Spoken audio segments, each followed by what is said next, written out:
Regency Park in Cupertino, and we've got this very large Quercus agrifolia, coast live oak, and there is a cable from here to here that's holding this section of the tree. And my concern is that there's a considerable amount of trunk decay. Now if you look in this section right here, this whole area is ready to come apart. It just did.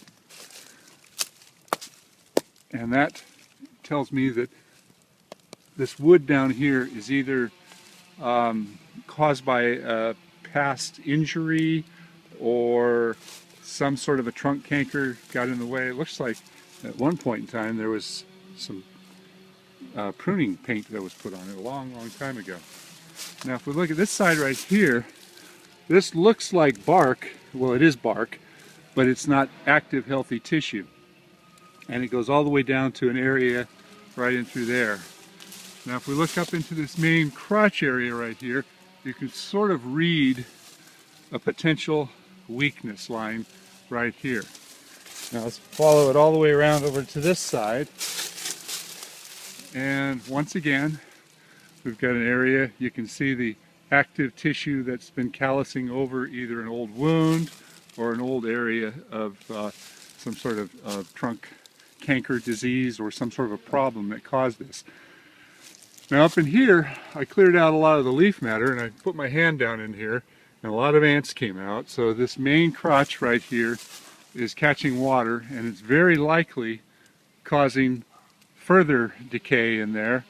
So this whole trunk right here is weak all the way down. And you can see a very clear delineation of where it will likely split someday. Now it's not a matter of if it'll split, it's a matter of when it will split, because as this decay gets worse and worse through the life of the tree, eventually something's got to give. Now this is the heaviest portion of the tree and all the mass is over that side. That cable that's up there is probably as tight as could be. So what do I recommend on this tree? That's a tough call. What do you recommend on this tree, Lucy? This is Lucy Lieberg. She's a certified arborist and been with my company for 25 years now. An expert in the field, always knows what she's talking about. What do you recommend? It's got a lot of weight on the pool side, and that would be a big concern as far as where the target zone for that. That's true. So there's a lot of weight on that side that possibly could be taken off. Well, should we remove the tree, make a recommendation for removal, or take a whole lot of weight off over on this side and hope for the best? Well, the safest decision would be to remove the tree because that eliminates all risk. It's a beautiful tree, and it's a huge asset in the community, but it's also a safety hazard.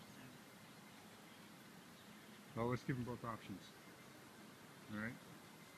We can show them what's going on. How much weight do you think we should take out off of this side? Thousands of pounds. Thousands of pounds? No, I think percentage?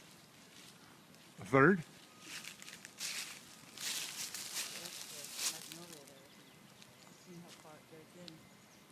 It's certainly compromising the magnolia.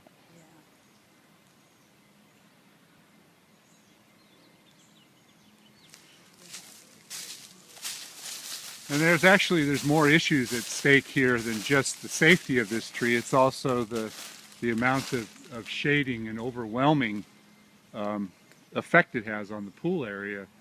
So from that aspect, I would think that at the very least, radical weight reduction on this side would make the tree safer, not safe, but safer, and certainly give them a lot more light.